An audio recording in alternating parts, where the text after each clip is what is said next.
Hello and welcome back. Seeing as we covered socialism last week, it's only natural to look at capitalism this week.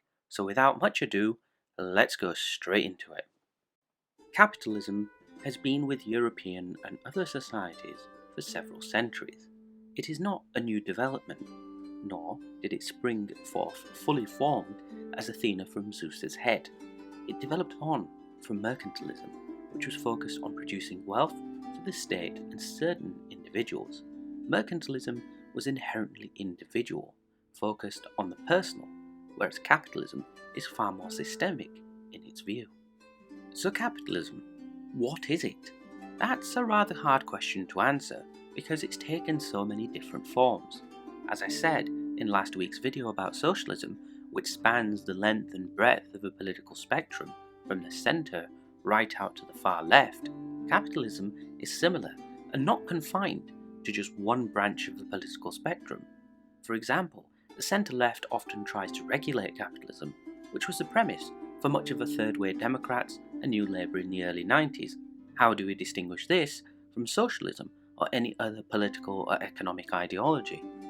The general gist of capitalism is that the levers of the economy should be divorced from state control and should be for mutual profit as opposed to exploitative profit.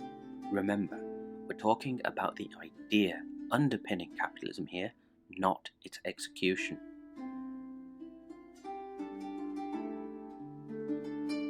The founding document of capitalism, so to speak, is Adam Smith's magnum opus, The Wealth of Nations, from 1776. It's around 950 pages of theory, reasonings, and ideas, and contains a very nuanced take on economics and where economics should go. It also holds what is from then to now the fundamental law of economics: demand, chiefly that you want something and are willing to purchase it, and I can produce it. For the purposes of this video, the most important and often quoted phrase is the invisible hand, in which Adam Smith postulates that by looking after his own self-interest, the capitalist, who is neither committing a moral good nor evil, causes good which was neither his intention nor his end. Complicated and unnecessarily wordy, yes. To put it simply, what he's saying is that capitalists who act in their own self-interest of pursuing profit often results in social good, because the invisible hand of their unintended consequences results in prosperity. Today, we would call it stimulating demand by spreading wealth.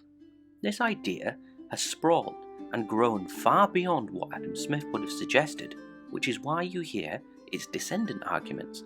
The invisible hand of the market will take care of every situation. You will hear this quote across think tanks and foundations, legislators and campaigners alike, who all push for deregulation, deregulation, deregulation. The problem is that many of the people who push this invisible hand ideology haven't actually read Adam Smith, in which he makes it abundantly clear that this isn't license for all rapine and plunder possible. He argues for a regulated free market, and I believe it is important to set this distinction. There are two current conceptions of capitalism with distinct ideas and beliefs that separate on one key issue: the role of the state. Whilst the overarching ideological critique of the idea of capitalism holds true for both broad strands, there are, of course, to different intensities and so forth. It is, of course, far, far greyer. So let's tackle the dominant one first. In the United States, you will nary hear an argument against Ocasio-Cortez that doesn't begin and end with job-killing regulations, or Ronald Reagan's famous "government is the problem" approach. In this present crisis, government is not the solution to our problem. Government is the problem. Margaret Thatcher had much of the same approach in the UK, as many people seem to have forgotten. What their belief is what is now termed neoliberalism. Now, I'm not wild about that term. What they're doing is a mix match of Friedman's ideas and Hayek's ideas with a dose of classical liberalism. What these beliefs amount to is simple. The government should retreat as much as possible from the economy, whilst maintaining incredibly strong authoritarian levers on justice and morality, and allow private capital to flood into its former responsibilities. The government should ensure, above all else, that inflation remains low and under control. People should pay low taxes and should look to their own interests ahead of expecting society to help them, because as Thatcher put it, there is no such thing as society. It's a very Gordon Gekko-esque approach of greed is good, and whilst that might have been a valid approach in the 80s when we hadn't seen it for nearly a century, however now, with nearly a half century of development, we can see how it has unravelled and the problems with it. It would be very easy for me to roll out Marx's critique of capitalism and just recite passages, because so many of them remain true. And before you switch off in outrage, this isn't to say that Marx was right about everything, or that we should necessarily follow his theories, merely that his critique of capitalism is valid. However, there's no point me reading a bunch of Marxist text to you because frankly, it's boring as hell, and that would be pretty daft of me. You'd switch off. Instead, let's do some thinking and questioning together.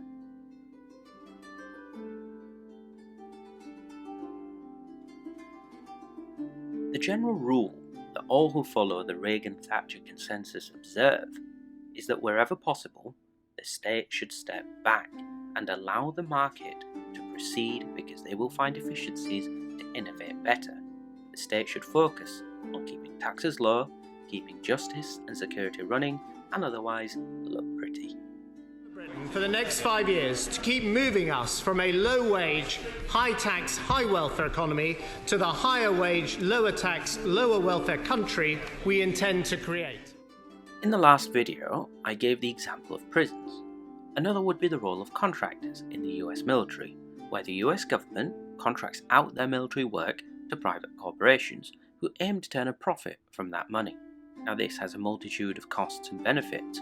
What is the toll of a PMC, that's a private military corporation, on operational integrity? By and large, very little. The US still manages to pursue a reasonable degree of operational integrity with PMCs integrated into their command structure. Fiscally, it's been a massive boon to the United States because despite the cost, it's still cheaper than running it themselves, enabling vital dollars to be saved and spent elsewhere on the budget. It is even a PR benefit because PMCs don't get flag-draped coffins coming home. It's the diplomatic and human cost that the US sheds weight in. PMCs are a diplomatic disaster. They've been involved in dozens, if not hundreds of scandals and committed outrageous behaviour that results in war crimes, from the use of underage prostitutes in Bosnia to assaulting innocent civilians in Iraq. They have inflamed local populaces already hostile against the United States, and their attitude demoralises US Army personnel. This compounded by the fact that many PMCs employ people who are not mentally stable nor appropriate for the roles that they are placed in, and that has created a staggering situation where the US benefits financially from people who are, for want of a better word, marauding despoilers. They commit sexual assault, loot, and murder their way through the native populace wherever they are stationed. The people of these villages and towns will not make a distinction between PMC personnel and American military personnel because to them they are one and the same. The army often protects these people, and as we've heard from the perpetrators of the Nassau Square massacre, or Raven 23 as they like to refer to themselves, protection from the media and political classes, despite their frankly criminal behaviour. That's obviously quite a stark example, but it sets the risk-reward system of this quite well. The state has retreated from functions it considers necessary and has passed off the burden onto a private company. However, in the pursuit of profit, the company has caused an immense amount of damage on one level, while succeeding in the aim set out for it by the initial contract. Another really good example of this is when the state pays a corporation to place their factory in that state or city. We could naturally focus on the fact that it's obscene for a government to be paying a private company to locate its business in one location or another, and plenty of people have done that, so I'm not going to retread over those points. I'm asking you to think about it. There isn't just one motivation at play here, it isn't just greed. The vast majority of American electoral platforms involves a concept of jobs. Because of the fluid and frankly abhorrent hiring and firing practices, people are always in need of jobs. Combined with a slack economy, low wages, and poor workers' rights, people are often taking second and third jobs. There is, after all, nowhere in the United States that a person can afford to live where they earn the minimum wage on a single job. So a politician that can deliver jobs to a state is doing what they're supposed to do. It doesn't matter how much it costs in taxpayer dollars, because it enables people to continue providing for their family by being a much needed cash injection in the form of employment. It also satisfies that American myth of making it on your own. Is this justified? Under the current consensus, yes it is, because the ultimate arbiter isn't whether it is right, merely whether it provides that job to allow people to be self-reliant. That brutalistic Darwinism is at the heart of current conservative thought, even if people try to deny it's there. But is this capitalism? You could argue that this is in fact one of the purest interpretations of capitalism, because it places money and productivity above all else, and capitalism inherently trends towards this sort of end. However, I disagree. It entrenches a system of privilege which creates a new nobility, and that isn't what capitalism aims to do. Capitalism aims to create a system where transfer between class is very easy, because money is the ultimate decider. If someone is rich enough, their class shouldn't matter, and if they lose it, then why? It's their own fault for not being good enough. That doesn't happen in these situations where the deck is literally stacked against all but the lucky, privileged, and the genius.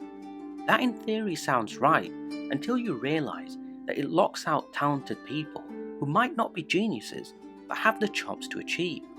If a child who is far academically smarter than another has to work on top of studying, they will do poorer than a student of lesser academic ability who doesn't have to work. Numerous studies back this up. Is this just? Is it fair? Is it right? And putting questions of morality to the side, is it the correct way to structure a society so that the very best reach the top? I would argue that no, it is not. However, over the past 40 years, this approach has nearly consistently delivered economic growth. Yet this growth has been incredibly concentrated amongst a relative few, rather than spread out amongst the many. This means that whilst you and I may receive tertiary benefits, we aren't the primary beneficiaries of these policies and this economic growth. The reason being is that most of that growth isn't centred in material productivity, but in the increase in stock valuation. There is a tacit acceptance that most of these billionaires will never spend most of their wealth, thus taking money out of active circulation and delivering growth without high rates of inflation.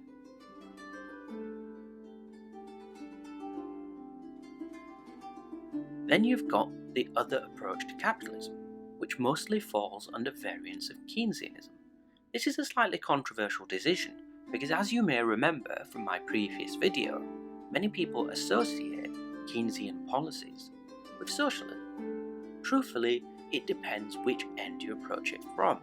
Keynes's theories postulate that the economy runs on one thing, demand, in a far more singular way than Adam Smith or any other economist of the time. If you have high aggregate demand, your economy grows. If you have low aggregate demand, your economy shrinks. How far you go up to prop up demand depends on where you fall on the capitalist-socialist axis. From the capitalist perspective, it's less about equality and more about managing demand for greater profit. It goes back to that Adam Smith quote of the invisible hand leading to unintended good. This is what the more capitalist sense of Keynesianism is about. For example, one of Keynes's big ideas is the counter-cyclical approach, which holds that in times of recession, you borrow money and deficit spend to stimulate the economy. Think Obama or Gordon Brown's policies in the immediate aftermath of the 2008 crash, or FDR's New Deal, or Clement Attlee's Labour government of 1945. To conservatives and people who say they believe in sound fiscal policy, this is today considered a reckless approach, despite the solid economics of it. The theory being that a recession sharply reduces aggregate demand, and to get the economy moving again, to protect jobs and to recover quickly, you spend on stimulating aggregate demand by investing in infrastructure projects or creating incentives for businesses to hire. And then, when the economy is recovered, you steadily reduce your overspend and pay down the debt that you've accrued. Are these policies socialist or capitalist? It's up in the air, and it really depends on the context of the time. Nearly all democratic socialists use Keynes as their base, but these ideas are rooted in capitalism. Fundamentally, the dividing line is then on the stance of ownership of economic enterprise. Who profits from economic activity?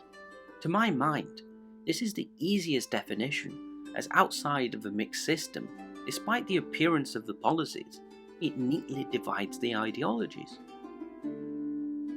This then runs into the issue of fairness. It is not unfair or inaccurate to say that capitalism is based off exploitation. That is to say that to produce a profit, it charges a customer for a good or services, whilst using labour to create that good or service. The profit stems from the difference between cost of creation and price of sale. That is inherently exploitative, simply because those who are creating the economic good are not the ones taking home the profit, which goes to shareholders or the owner.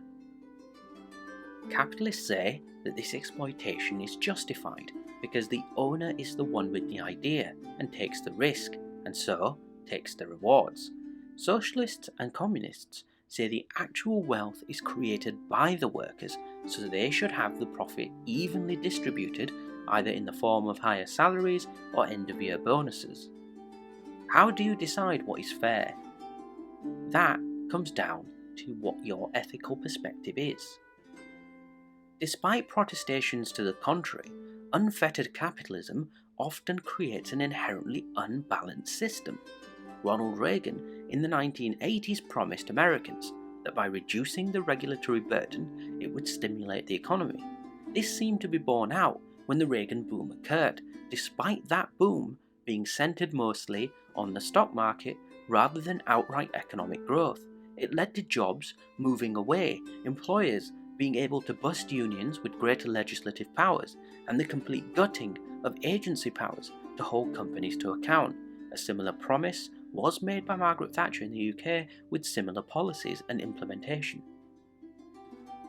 Ever since then, the dominant narrative has not been one of spend versus cut, it has simply been where to cut and how far, how much do we privatise. The issue as discussed above and last week is that the draining of funds from essential functions has resulted in a chronic lack of service for those who cannot afford to pay for additional services. This depresses the circumstances of entire communities, which moves their disposable income into essential spending. The increase of the average person's essential spend has therefore drained money away from consumer spending on non-essential goods and destroyed the savings of a generation. Not too long ago, a study concluded that vast swathes of Britain have less than £100 in savings and live paycheck to paycheck. This is an even worse problem in the United States. This inability to save causes a lack of investment in business, as ordinary people stop taking risks, stop putting forward their ideas, and stop trying to lift themselves up and out. The knock-on effect of this is an insidious lack of competition in the market, and capitalism cannot function without competition, because capitalism without competition is frequently prone to falling into an oligarchy or a fascist state.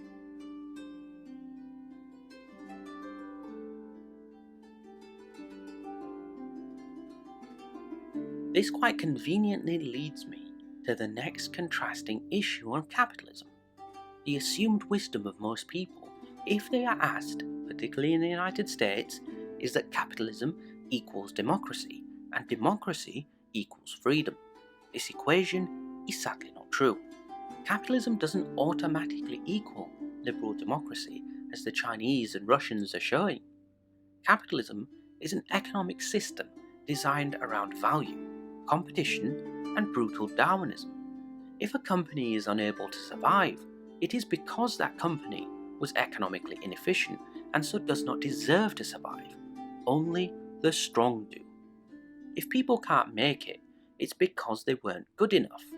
This has a tendency to push the system towards larger and larger conglomerates which dominate the scene until in their hubris they collapse as a young, lean, and agile innovator outperforms them.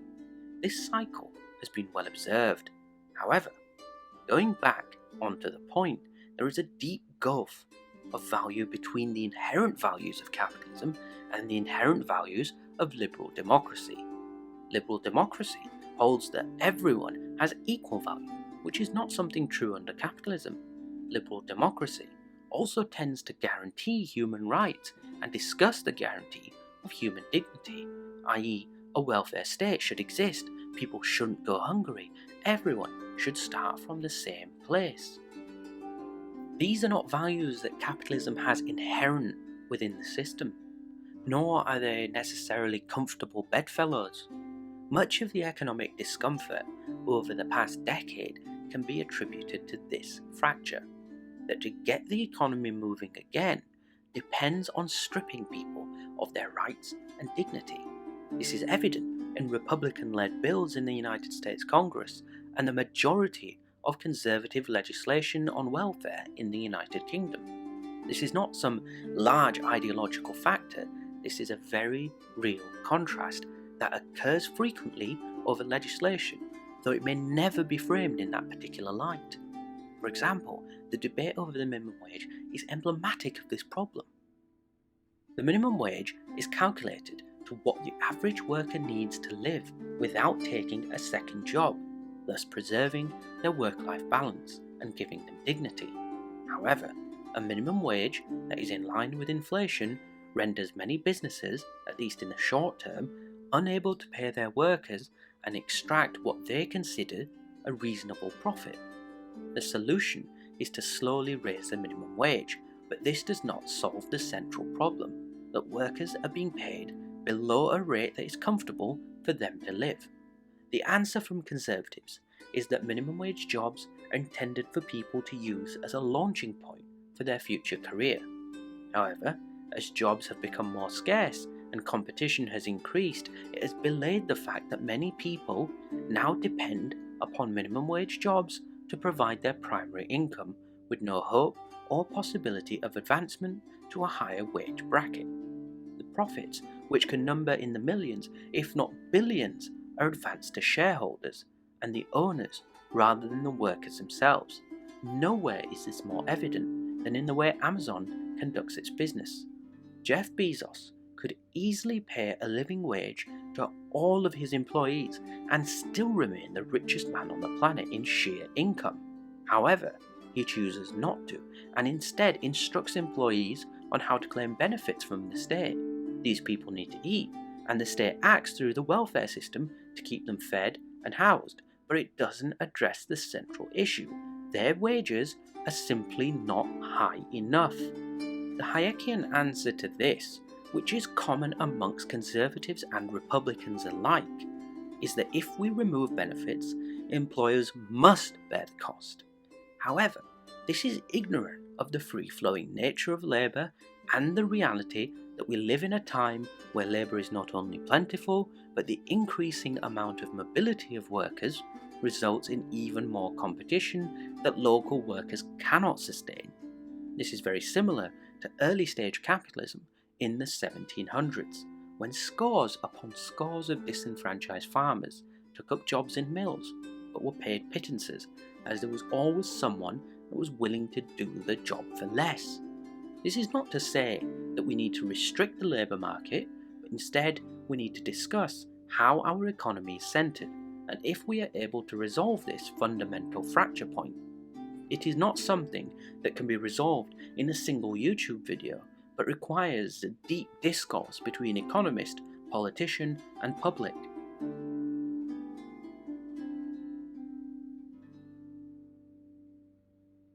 Another arising issue is what is known as surveillance capitalism. Traditionally, the concept of freedom is that your rights are your rights. Nobody may surveil upon you without your consent. The most valuable data in a capitalist system is how consumers consume and where they are likely to make their purchase. Anything that influences or sheds light on this is worth its weight in gold. That is why advertising budgets are so incredibly large and marketing firms paid so much money. The person who can effectively increase sales is a person of immense value to any company. Surveillance capitalism is the term given to the increasing usage of cookies and other electronic trackers that pays attention to any given customer clicks, likes, searches, and preferences. These trackers are what tailor what advertisements you will see and how you will interact with them. For example, if you Google search a few times for garden sheds, the next time you use Facebook, you are quite likely to begin to see advertisements for garden sheds. In theory, this is supposed to be entirely anonymized packets of data that cannot be penetrated to determine who the person is. However, such is the level of data collected that this is an enormous risk. Not only that, but the political implications of this are huge.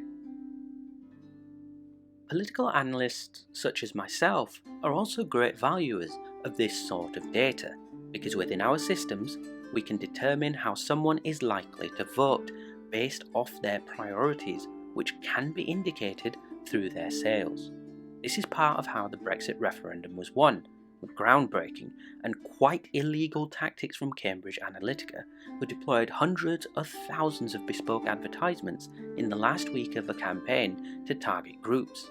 Target groups determined by this data, which had been packaged and sold to them by companies that tracked our movements, our purchases, our likes, and our dislikes. The inherent dangers of this are very obvious, and whilst we may not overtly care how it influences what advertisements we see, we should care very much about what political content we are fed by those who seek to manipulate our electoral systems. The sad fact of the matter is that the public are wildly uninformed on various aspects of political life, public policy, and political reality. Nowhere is this more apparent than over the debate over immigration in the United Kingdom and the debate over Mexican and South American immigration into the United States. Now, let me be clear, this isn't to call anyone stupid, racist, or any other pejorative that you might think of. It is a sad fact that the public are uninformed on the majority of these issues. Let us tackle the United Kingdom first. The public have ranked immigration as amongst their Tier 1 voting issues for nearly 2 decades. The problem is that the debate over immigration is wildly counterfactual, from the press playing up perceptions and negative, untrue stereotypes of immigrants, to the public wildly overestimating the amount of immigration to the United Kingdom by such a large degree that it is practically impossible to have a reasoned discussion about immigration. This is not helped when political parties attempt to capitalise on this by playing up this problem and then suppressing reports onto the factual effects of immigration, as the then Prime Minister Theresa May did. The debate is further toxified by people who are rightly concerned by racist perceptions powering the immigration debate, reacting angrily to suggestions that it is not racist to be concerned over immigration. The dog whistle approach has muddied the waters just enough that it has created an unenviable and unwinnable slurry of hatred, prejudice, and bewilderment. Immigration numbers have not gone down in the UK because immigrants are an economic necessity to the UK.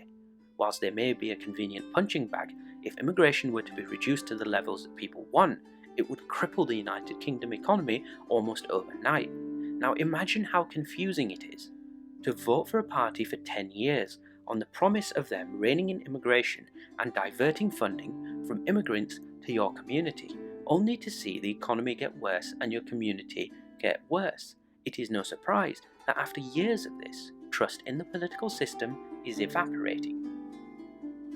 This effect is even more pronounced in the United States, where the majority of Americans are unaware of the realities of their immigration system, chiefly that for anyone south of the border, it is virtually impossible to legally emigrate to the United States.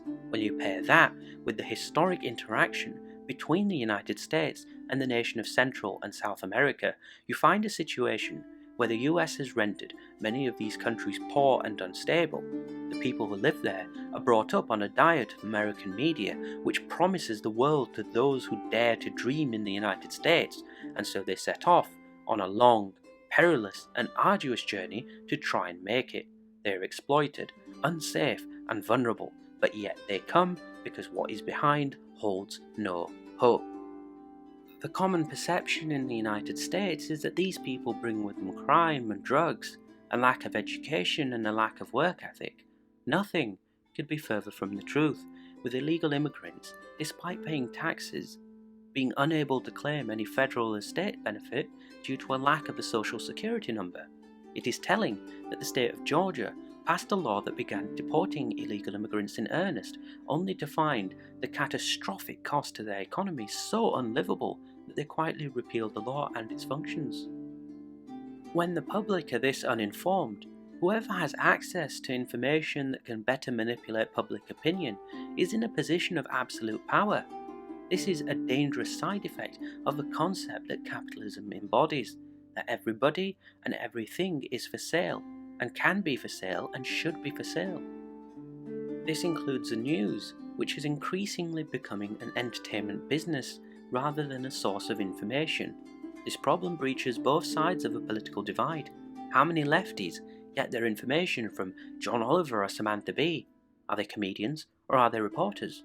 The truth is that they are both, and this is a dangerous position to be in, especially when other channels can easily misuse it. Fox News are emblematic of this. With the current feedback loop between Fox News and the White House, this issue has far-reaching problems. But I risk digressing. How does this come back to capitalism? The fracture between liberal democracy, the desire for human rights, and the capitalist instincts of profit above all else has created a situation where information itself is now for sale, be it personal information to help influence opinion either for sales or more nefarious purposes, or public information and the manufacture of what is or isn't news, or the correct way to govern our society. Ultimately, it goes back to what Adam Smith said about capitalism, that it is by itself neither good nor bad, but the invisible hand of its effects stem far and wide. What we must judge is whether we are willing to accept the often devastating negative consequences for the potential rewards of capitalism. In essence, we must judge the risk as a would-be investor. I have often heard it said that communism ignores human nature. If that criticism is to be valid, then surely the riposte is that capitalism gives license to our worst impulses with no check, no balance, and no prevention against the catastrophic consequences. So on that note, I hope you've got lots to think about. As ever, thank you for listening, and I hope to see you next week. Goodbye.